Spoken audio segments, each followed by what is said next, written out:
Hello, and welcome to Hope for Felons podcast, where we discuss felons and everything in between. Your host for this show is Douglas Van Vliet. Welcome to the show, ladies and gentlemen.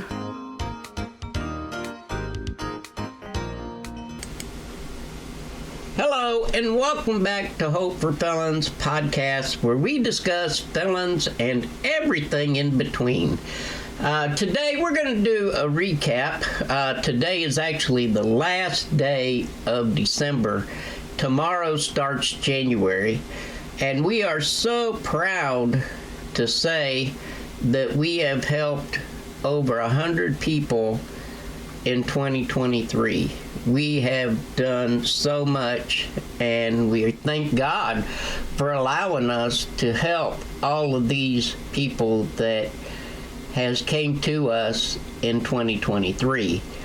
I did want to do a little recap of what we went through in 2023.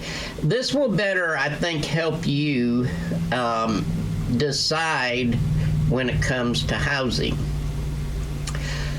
In 2023, we actually ran into so many issues regarding people that needed housing, coming out of prison, or maybe have been out of prison for a while, lost their job, trying to get back implemented into society, and it's been hard on them. But it's been very hard for those that do not have a substance abuse problem. A lot of the organizations out here focus on people that have substance abuse problems. So now there's more people on the bandwagon helping those individuals to where people that do not have substance abuse problems suffer. And this year in 2024, we're supposed to be partnering with a local organization that helps. They have multiple halfway houses in this area and in other areas as well. And one of the big issues that, they had told me that a lot of times if they bring in people that do not have substance abuse problems, that they interfere with the others that are trying to go through treatment. So, and I can see the man's point about it, but I will be actually sitting down with him hopefully in the next couple weeks. Hopefully I'll be able to get something hopefully next week before I have my hand surgery. That's one of the things I wanted to bring up, that I'll be having hand surgery January 4th, which is just right around the corner. And I will not be on here for a while and probably won't be able to take anybody's phone call. It's going to be very, very tough for me. So I will be talking to some of my board members to see if they would be able to take calls, because I think that, I'm not going to be able to do it. It's just no way. I just don't have the strength to be able to do it. Normally I try to even take calls after surgery, but if you only knew the phone calls that I get, then you would understand that, we have a problem out here, folks, because there's just not enough resources. I do know that the interactive resource in Greensboro is probably one of the best places to go if you need shelter, food, and stuff for, short term, that they will help you and be able to get you on your feet. Now, they do also help with, there's a halfway house in Greensboro. It's Dismas Charities, and they partner up with Dismas Charities to offer like medical and whatever resources that you have, they partner up with them to help those individuals as well. So they help them, plus they help the homeless. They help a lot of people. But of course, if you're not close to Greensboro, I can understand that it would be tough. Now, I also get calls from people in Winston-Salem wanting to try to get housing for their son or daughter or what have you, because they do not want them in that area. They're on probation or whatever the case is, and they don't want them to be in that area, which I do understand. I understand it, and but like I said, I have an issue with, like, I ran into an issue the other day where they called me and said, hey, my son does not have a substance abuse problem, but I'm trying to get him in for housing. I said, I'll call you back. I said, I do not know what I can find, but I will try. And then I called him back and I said, I'm sorry, but because your son does not have a substance abuse problem, there's nothing that I can do to help him, because all of the facilities around here are geared towards people with a substance abuse issue. So I think what I'm going to do is I'm going to have a long talk with the gentleman that has the halfway houses in this area and say, well, why don't we start up something that, in order for them to qualify, they have to be on probation. But at the same time, I think we should have a facility for people to go that are just getting out of prison, they're in the system, or, they may not have a substance abuse issue, but they have other issues. Because 9 times out of 10, if an organization deals with probation and parole and tries to help these individuals, then, the outcome is a lot better. That's like us. We partner big time with the federal government. Now, the federal government on the probation side are great. As long as you do what you're supposed to do, then they will help you in any way they can. And I'm a firm believer of that. I've been there, done that, and I can tell you that if you do what you're supposed to do, then you're not going to have no issues. I don't know what you may be going through. Not every probation department is the same and want to help individuals. And I think that's a lot of times where we as people have, get into issues when some probation officers are not the same, and they just act like, well, it's a job, we'll get through it, and that's about it. So, I mean, we really, every situation is different, and I understand that. But if you call me and you say, Doug, I'm having an issue here, I do not mind picking up the phone and calling and just finding out, okay, what is the deal here? Because I've been there and I've done it. So if they're not doing what they're supposed to do, let me know. Because I do not mind picking up the phone and saying, hey, you're wrong. You're dead wrong.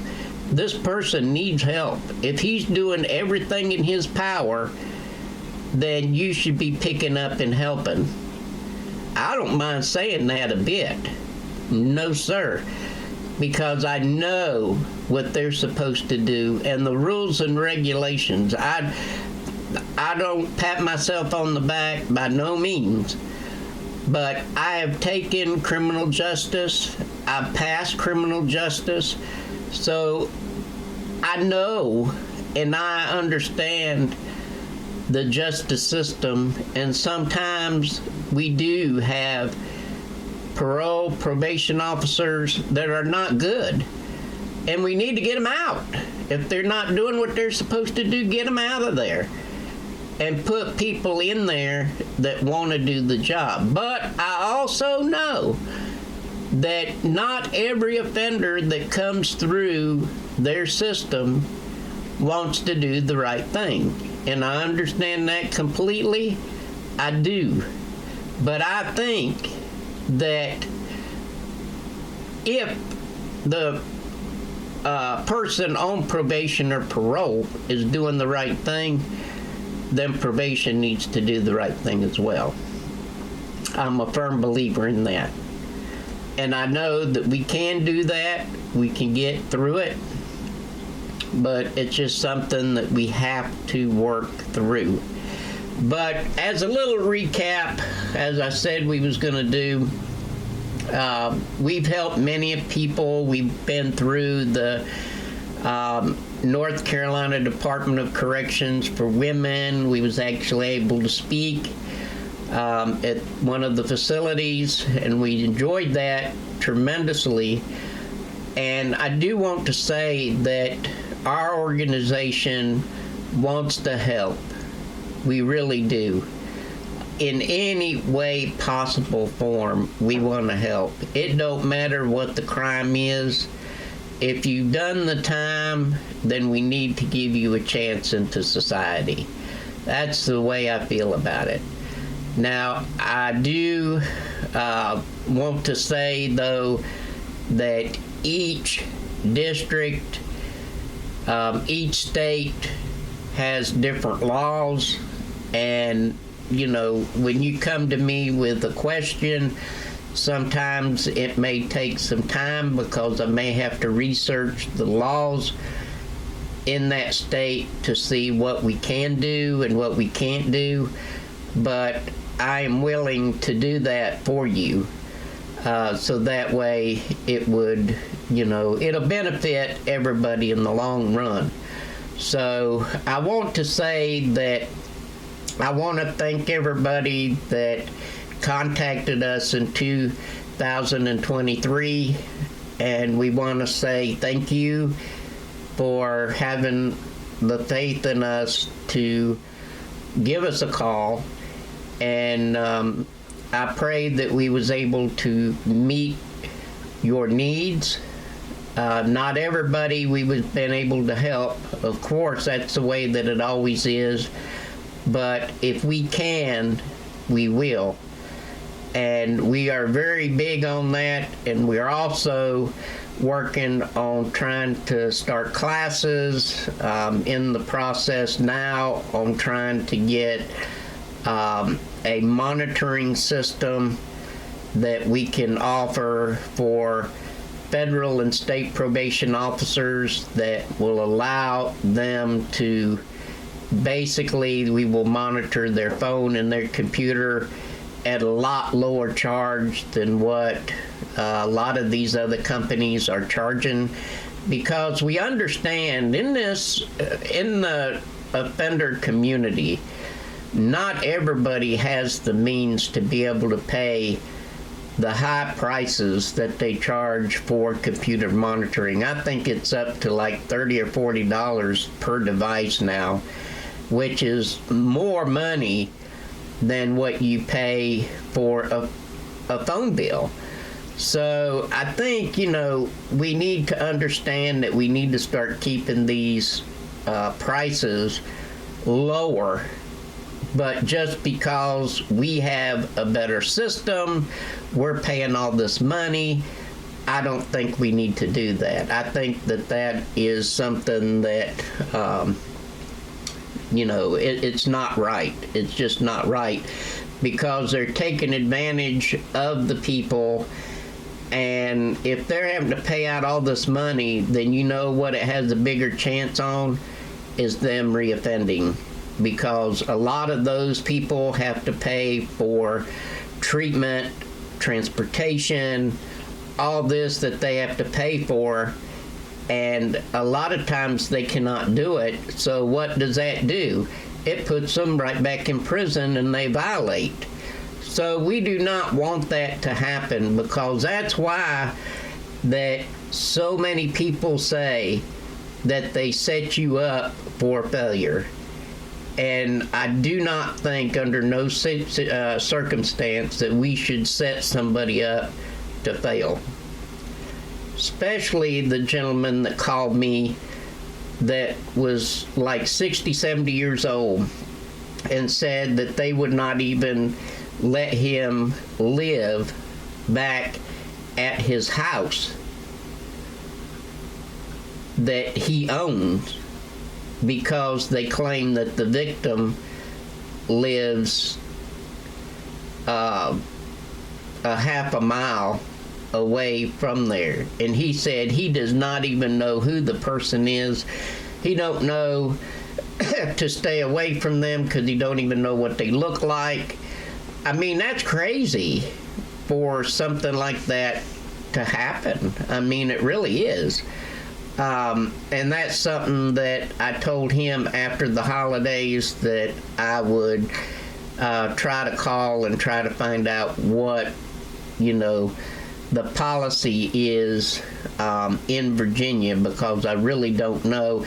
It being a Commonwealth state, it's definitely a lot different than here in North Carolina. But that's what it is. Now, for those who's waited until the end of the show, I do want to show you this mug. This is a Hope for Felons mug, and if you send us a donation of $50, then I will send you one of these mugs with our logo on it. If you send us a $100 donation, then I will put it on a t-shirt and send to you. If you make a monthly contribution of at least $25 a month, then we will put your organization's name on the backpack that we give our offenders. So, to show our gratitude, that's what we have available coming up in 2024. I do not have all that listed on my website as of yet, but I will make sure that I get that done ASAP. But I just want to say thank you for choosing Hope for Felons in 2023, and I hope and pray that we'll be able to help more in 2024. And always remember, there is hope for a felon.